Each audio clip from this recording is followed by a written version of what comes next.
Բարև ձեզ, եթերում ՎՏՀ Հայաստան նյուզն է։ Այստեղ դուք կգտնեք վստահելի, փաստահեն եւ բազմակողմանի տեղեկատվություն։ Տաղավարում աշխատում է Ռազմիկ Մարտիրոսյանը։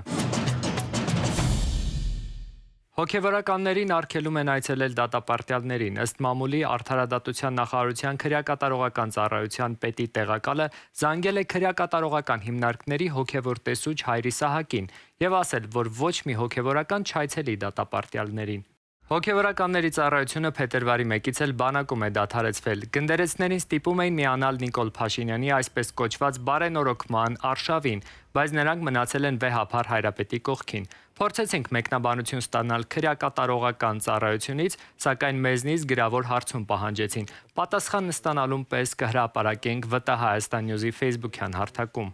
Հետևեք մեզ Facebook-ում, բաժանորդագրվեք մեր YouTube-ի անալիքին, որ բաց չթողնեք ամենակարևոր նորությունները։ Հայկական երկաթուղու կառավարումը Ռուսաստանից վերցնելու Հայաստանի իշխանությունների գաղափարը Մոսկվայի սրտով չէ։ Փաշինյան-Պուտին հանդիպումից հետո այս թեմայի վերաբերյալ Ռուսաստանի փոխվարչապետ Օվերչուկն է բավականին կտրուկ արտահայտվել։ Մեզ համար պարզ է, որ Հարավկովկասյան երկաթուղու կոնցեսիան որևէ երրորդ կողմի վաճառելու օբյեկտիվ պատճառներ չկան։ Մեզ մոտ ընդունված է դա տել գործողություններով, այլ ոչ թե խոսքերով։ Իսկ նրանք խոսում են այն մասին, թե ինչպես սկզբում խլեցին մասնավոր էներգետիկ ընկերության սեփականության իրավունքը, իսկ հիմա բարձրացնում են երկաթուղու կոնցեսիայի հարցը։ Ինչպես պետք է արձագանքենք դրան։ Նիկոլ Փաշինյանը Մոսկվա մեկնելուց 1.5 ամիս առաջ հրապարակային հայտարարել էր, որ հայկական երկաթուղու ռուսական կառավարման պատճառով տարածաշրջանային ապաշրջափակման ընդհանուր համատեքստում Հայաստանը կորցնում է մրցակցային առավելությունը։ Մոսկվայից վերադառնալուց հետո լրագրողների հետ ճեպազրույցում Փաշինյանը հայտարարել է, որ երկաթուղու կառավարման պայմանագիրը միակողմանի խզելու ծրագիր չունեն։ Ոչ մի բան չի տապալվել, մենք շարունակում ենք քննարկումները, ինչ վերաբերում է պայմանագրի խզմանը, այդ լծակը Հայաստանի Հանրապետությունը ունի, բայց մենք չենք պլանավորում եւ չենք ուզում գնալ այդպիսի ճանապարհով։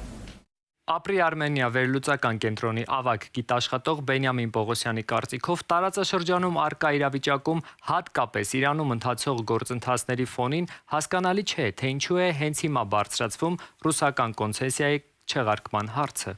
Ռուսաստանի դիրքորոշումը շատ հստակ է, որ չկա որևէ օբյեկտիվ կամ տնտեսական պատճառ, որպեսզի ռուսական երկաթուղիները հրաժարվեն կոնցեսիոն կառավարումից, Ռուսաստանը միանշանակ սա դիտում է քաղաքական ենթատեքստում կամ քաղաքական համատեքստում, որ այսպես ասենք փորձ է արվում ռուսական ընկերություններին դուրս մղել հայկական շուկայից։ Երևանում օդի աղտոտվածությունն արդեն երկար ժամանակ է լրջագույն խնդիր է։ Մասնագետների տվյալներով հատկապես ձմռան ամիսներին գարնան սկզբին օդում փոշու եւ վնասակար նյութերի քանակը զգալիորեն գերազանցում է թույլատրելի նորմերը։ Թեմային անդրադարձել է իմ գործընկեր Աննա Դավթյանը։ Ամենապարզ օրինակը կարող ենք տեսնել մեքենաների վրա, ինչքան էլ լվանում ես մեքենան, շատ արագ այն կեղտոտվում է, որովհետև քաղաքը փոշոտ է։ Ու այդ փոշին ոչ միայն իրերի վրա է, այլ նաև մեզ վրա։ Մինչ աշխատավայր կհասնի, Վիկտորիա Բուրնազյանն ամեն օր դիտարկում է, թե որքան փոշոտ է Երևանը։ Օդի աղտոտվածության ուսումնասիրությունը Էկոլուր տեղեկատվական հասարակական կազմակերպության համար ամենօրյա աշխատանք է։ Ուսումնասիրում են արդեն երկար տարիներ։ Մեր շին հրապարակներից արտանետումները փոշու, արտանետումներ ունենք բաց հանքերի տարածքից, մոտ 20 բաց հանքի շահագործման թույլտվություն կա Երևանում, տրանսպորտից են արտանետումները, արտադրություններից են արտանետումները, քամին, նաև դեգրադացված տարածքներից փոշի կարող է առաջացնել։ Այս ամեն ինչը ազդում է մթնոլորտային օդի որակի վրա։ Երևանում մթնոլորտային օդի որակն ամեն օր լաբորատոր հատուկ պայմաններում չափում են հիդրոթերապևտաբանության եւ մոնիթորինգի կենտրոնում։ Վերջին մի քանի օրերին մայրաքաղաքի 3 վարչական շրջաններում է փոշու եւ ազոտի երկօքսիդի պարունակությունը գերազանցել սահմանային թույլատրելի կոնցենտրացիան։ Մշտապես չափվում է նաև ծծմբի երկօքսիդի պարունակությունը, որն այս պահին թույլատրելի սահմանում է։ Այս սեզոններին, երբ որ օրերը մի փոքր ավելի տաքանում են, այդ երևույթները վերանում են, մեր մթնոլորտային շերտը բարձրանում է 1200-ից մինչև 2000 մետր բարձրության, եւ այն աղտոտման մակարդակը, որ մենք տեսանք նոյեմբերին կամ դեկտեմբերին, այլևս չենք տեսնում։ Երևանի քաղաքապետարանը չափիչ սարքեր է տեղադրել 188 շինհրապարակում։ Մշտադիտարկում են, թե որքան է օդն աղտոտված փոշով։ Չափիչ սարքերից ստացված տեղեկատվությունը ըստ փողոցների գունաբաժանմամբ թարմացվում է 10 րոպեն մեկ։ Չափիչ սարքերը տվյալներ են տալիս, թե որքան է օդում PM2.5-ի կամ ավելի պարզ ասած փոշու շատ փոքր մասնիկների չափաքանակը։ PM2.5-ը բավական վտանգավոր է, քանի որ անտեսանելի չափի շնորհիվ ներթափանցում է շնչուղիներ, հասնում թոքեր, անցնում արյան մեջ։ Օդի աղտոտվածության ամենաբարձր ցուցանիշները գրանցվեցին նոյեմբերին, երբ օդում փոշու եւ վնասակար նյութերի կոնցենտրացիան թույլատրելիից ավելի էր մի քանի անգամ։ Սա ուղղակիորեն բնակլիմայական երևույթ է, որը որ հենց այդ շրջանում մեր մթնոլորտային շերտը իջնում է 1200-ից 1200 մետրից մինչև 80-100 մետր եւ փաստացի բոլոր աղտոտումները, որոնք որ արկա են եղել այդ 1200 մետրի վրա, խտացնում են 80 եւ 100 մետրի վրա։ Ձմռանը քամու բացակայությունն է քաղաքում պահպանում աղտոտված օդը, ամռանը քամիները գետնից վերև են բարձրացնում հողն ու փոշին։ Ուստի օդի աղտոտվածությունը շարունակում է մնալ Երևանի բնապահպանական ամենամեծ խնդիրներից մեկը։ Օդի աղտոտվածությունն առաջացնում է առողջական լուրջ խնդիրներ, հատկապես սրտանոթային եւ շնչառական։ Բարձր ռիսկի խմբում են մանկահասակ երեխաները, սակայն այդ ամենը չի երևում մեկ օրում եւ չի զգացվում միանգամից, ինչպես որ չենք տեսնում օդի այն մասնիկները, որոնք ներթափանցում են մեր օրգանիզմ եւ վնասակար են մեզ համար։ Ուստի շատ հաճախ առողջապահության համաշխարհային կազմակերպությունը աղտոտված օդին տալիս է հստակ ձևակերպում՝ անտեսանելի մարդասպան։ Աննա Դավթյան, ՎՏՀ Հայաստան News, Երևան։ Մոլդովան ընդմիշտ հրաժեշտ է տալիս ԱՊՀ-ին։ Խորհրդարանը երկրորդ ընթերցմամբ քվեարկել է համագործակցությունից դուրս գալու օգտին։ Մոլդովայի իշխանությունները հայտարարում են, ԱՊՀ-ն այլևս չի պահպանում հիմնական սկզբունքները, այդ թվում տարածքային ամբողջականության սկզբունքը, քանի որ Ռուսաստանը դրանք խախտում է, Ուկրաինայի դեմ պատերազմ մղելով եւ մեր դնեցում 3 տասնամյակ զորք տեղակայելով։ Համագործակցությունից դուրս գալը իշխանությունները բնութագրում են որպես Եվրոպական միությանն անդամակցելու ճանապարհին տրամաբանական քայլ։ Կա նաեւ ֆինանսական փաստարկ։ Երկիրը կդադարի վճարել անդամության տարեկան վճարը, մոտ 3 միլիոն մոլդովական լեյ, որը համարժեք է մոտ 150,000 եվրոյի։ Ընդդիմությունը իդեմս կոմունիստների եւ սոցիալիստների դեմ են քվեարկել հայտարարելով, որ որոշման արդյունքում կտուժի երկրի տնտեսությունն ու քաղաքացիներն, հատկապես նրանք, ովքեր աշխատում են Ռուսաստանում, սակայն քննադատության հակառակ որոշումն ընդունված է։ Մենք հարցրեցինք Քիշինևի բնակիչներին, թե ինչ են կարծում երկրի ԱՊՀ-ից դուրս գալու մասին։ Դրականորեն, վաղուց էր պետք, դրանից ոչ մի օգուտ չկար։ Մեր երկրից պարզապես գումար էինք համում։ Եվրոպական զարգացման ուղու մեջ ավելի շատ հնարավորություն են ստացվում գարիք սերնդի համար։ Բացասաբար, որովհետև մենք Ռուսաստանի հետ ուղղակի շուկա ունեինք։ Ամեն լավագույնը հիմա տանում են Եվրոպա։ Ահա ձեզ Եվրամիությունը։ Հիսուս Քրիստոսի հրաշափառ հարության տոնն այս տարի կնշվի ապրիլի 5-ին։ Ինչպես են հայերը նշել Սուրբ Զատիկը, որոնք են տոնի հետ կապված հայկական ավանդույթները, թեմայի վերաբերյալ կզրուցենք ազգագրագետ Ռուզաննա Ծատուրյանի հետ։ Սուրբ Հարության տոնը նաև քանի որ գարնան տոն է եւ ըստ էության կրոնական իմաստով ամենագլխավոր հրաշքի սպասման, այսինքն հարություն առնելու, նորից սկսվելու, շարունակելու տոններ, մեր ժողովուրդը միշտ շատ սիրով եւ շատ մեծ ծեսերով ու արարողություններով է սպասել այս տոնին։ Քանի որ դրան նախորդում էր նաև երկարատև պահքի շրջանը, 7 շաբաթ, երբ որ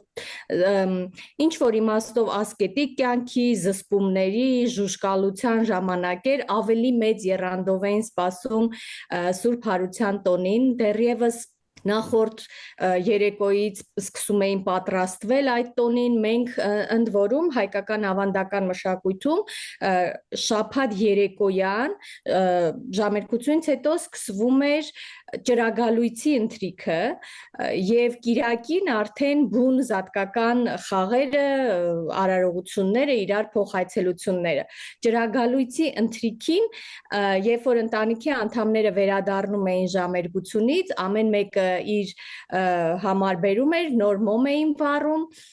եւ նստում էին ընտանիքով այդ ճրագալույցի ընթրիքին, երբ որ արդեն կարելի էր երկար պահեցողությունից հետո ձվով բացել բերանը։ Այսինքն ձուն մտնում էր կենցաղ։ Մեր զատկական արարողություններում գլխավոր ծիսական դեր հատկացված է կարմիր ներկված ձվին, որը մինչ այսօր էլ պահպանում է իր դերը։ Անգամ շատ բոլորը, եթե գույնզգույն էլ ներկում են, շատ հաճելի է ժամանակակից ձևերով, նոր դիզայնով, բայց ձգտում են անպայման այդ ավանդական ներկված կարմիր ձուն ունենալ։ Խորհրդային շրջանը իր աթեիզմի քաղաքականությամբ շատ մեծ փոփոխություններ բերեց զատկական տոնում։ Զատիկը Սուրբ Հարության տոնը մեր ավանդական կյանքում հանրային տոն էր, այսինքն համայնքներ նշում, իրար հետ դրսում ձվախաղեր էին անում, իրար այցելության էին գնում, եկեղեցու բակում միասնական համայնքային ուժերով հավաքված մատաղ էր արվում, որը միավորում էր համայնքը եւ նշում էին այդ հրաշք տոնը։ Բայց խորհրդային շրջանում այս տոնը կարծես հանրային կյանքից տեղափոխվեց եւ ծվարեց տներում, որովհետեւ գիտեք եկեղեցիները փակ էին, չէին կարող գնալ, անգամ ես իմ հետազոտություններում ունեմ վկայություններ, որ ասում էին հատկապես պաշտոնյաների խորհրդային կուսակցական պաշտոնյաների դեպքում, երբ որ երեխաները անգամ այդ ներկա ձվի կճեպները միտեղ թափում էին, դա պիտի դրսում չլիներ, որպեսզի մեկը հետո չասեր, որ զատիկ են նշել։ Իսկ հետ խորհրդային շրջանում արդեն Հայաստանի անկախությունից ի վեր, երբ որ շատ մեծ հետաքրքրություն սկսվեց ազգային տոների հանդեպ, հայ-առաքելական եկեղեցու ջանքերով վերաարդնացավ այդ տոնը եւ այսօր էլի կարող ենք ասել, որ մեր բնակչության ամենասիրելի տոներից է, ովքեր իրենց համարում են խորը հավատացյալ, ովքեր իրենց համարում են քրիստոնյա, ովքեր իրենց համարում են հայ, այսօր անպայման մի որևէ ձևով նշում են Սուրբ Հարության տոնը կամ զատիկը։ Ավանդական զատկական ուտեստներին անդրադառնանք, որոնք են դրանք եւ յուրաքանչյուրն ինչ է խորհրդանշում, արդյոք ավանդույթներն ու եկեղեցու ընդունած այդ խորհրդանիշները նույնական են թե ոչ։ Ավանդական ուտեստները հիմնականում պտտվում էին կարմիր ձվից շուրջ, որտեղ ձուն ընդհանրապես մեր ավանդական պատկերացումներով էլ, փիլիսոփայական պատկերացումներով էլ կարծես տիեզերքն է խորհրդանշում եւ մոլորակը իր տարբեր շերտեր ունենալու, իսկ կարմիր գույնը կրոնական մեկնաբանությամբ համարվում էր, որ Քրիստոսի արյան գույնն է, որով ներկվեց եւ փրկվեց եւ հարություն առավ, կամ ժողովրդական մեկնաբանություններով էլ կարմիր գույնը միշտ ուրախության գույն է եւ գարնանամուտի համար եւ այս տոնը ուրախություն բերող տոն որպես կարմիրն է։ Սովորաբար այսօր արդեն բոլոր տեղերում կտեսնենք, որ այդ կարմիր ձվերը դնում են աճեցրած ծիլերի ափսեի մեջ, կանաչ ծիլեր եւ մեջը գույնզգույն ներկած ձվեր, ավանդական շրջանում այս աճեցրած ծիլերի ափսեն որպես այդպիսի զարդարանք այդքան էլ տարածված չէր, փոխարենը այդ ծիլերի դերևս ավելի քիչ կանաչած պատրաստում էին ծլացրած ցորենի ծիլերով հայկական ավանդական մշակույթին հատուկ քաղցրավենիք ածիկը, բայց այսօր դա արդեն փոխարինվել է ծիլերը սեղանին որպես զարդարանք դնելով։ Մյուս կարևոր բանը, որ զատկական սեղանին անպայման պիտի որևէ կանաչի լիներ, որը էլի հարության, նոր կյանքը սկսելու, թարմության սկզբի նշան էր։ Հաջորդը քրիստոնեական կրոնական պատկերացումներով դա ձուկն էր, որը անպայման ձգտում էին, որ զատկական սեղանին լինի, եւ իհարկե հայկական շատ հայտնի չրերով զարդարված բրնձով փլավը, երբ տարբեր չրեր առատ յուղի մեջ տապակում էին, ինչը շատ հատուկ էր այդ պահքից հետո յուղի առատ օգտագործմանը, երբ որ արդեն կարելի էր, եւ զարդարում էին զատկական բրնձով փլավը։ Իհարկե կարող ենք զարմանալով հարց տալ, չէ՞ որ հայկական բոլոր բնակավայրերում չէր, որ այս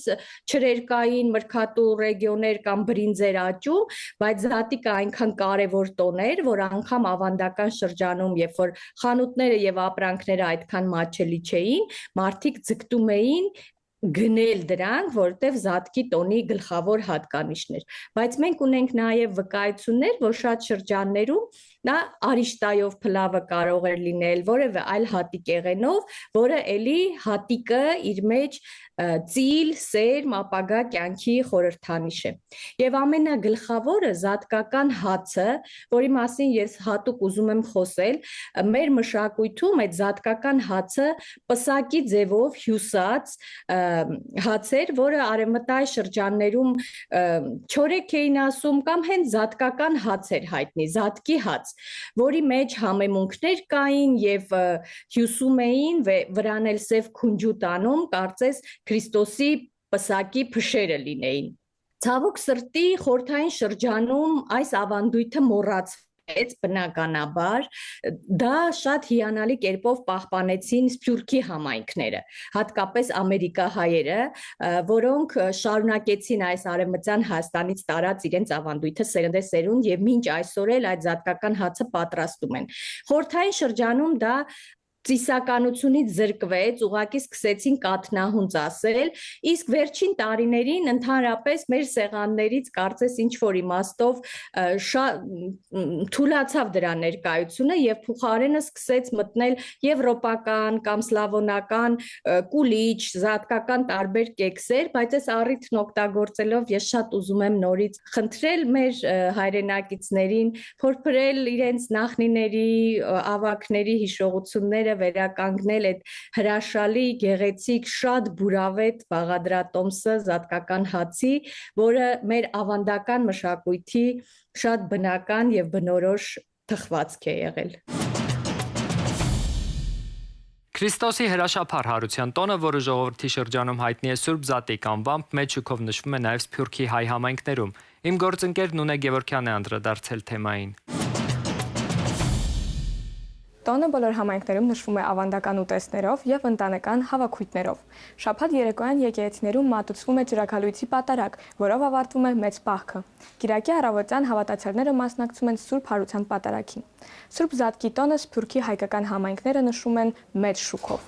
Ամերիկայի Միացյալ Նահանգների հայ համայնքում եկեղեցին կենտրոնական դեր ունի։ Եկեղեցական պատարագից հետո համայնքային միջոցառումներ եւ տոնախմբություններ են կազմակերպվում։ Հայկական ավանդույթների զուգահեռ տարածված են նաեւ տեղի ավանդույթները։ Օրինակ, Զատկի նապաստակը եւ բակում թաքցված ձվերի որոնումը։ Ֆրանսիայի հայերը հաճախ համադրում են հայկական ծիսակարգը ֆրանսիական նրբաճաշակության հետ։ Շեշտը դրվում է ընտանեկան ընթրիքների վրա, որտեղ հայկական ավանդական ուտեստների կողքին կարող են լինել նաեւ տեղական զատկական քաղցրավենիքներ, օրինակ հայտնի շոկոլադե ձվերը։ Փարիզի, Մարսելի եւ Լիոնի հայկական եկեղեցիներում պատարագներից բացի հաճախ կազմակերպվում են հոգեվոր երաժշտության համերգներ։ Լեհահայ համայնքն ունի դարավոր պատմություն եւ իր յուրահատուկ սովորույթները։ Լեհաստանում Զատիկը պետականորեն նշվող մեծ տոն է։ Հայերը մասնակցում են Լեհաստանում ընդունված զատկական զամբյուղների օրհնությանը, բայց զամբյուղի մեջ ավելացնում են հայկական տարրեր։ Երկուշաբթի Լեհաստանում տարածված է թաց երկուշաբթի լեհերեն կոչվող շմիգուս դինգուս ավանդույթը, երբ մարդիկ միմյանց վրա ջուր են լցնում, ինչը կարելի է նմանեցնել մեր վարդավարին։ Այս թողարկման համար նախատեսել էինք այսքանը։ Հետևեք մեզ ՎՏ Հայաստան Նյուզի Facebook-յան եւ YouTube-յան ալիքներով բաց չթողնելու համար Հայաստանի գլխավոր նորությունները։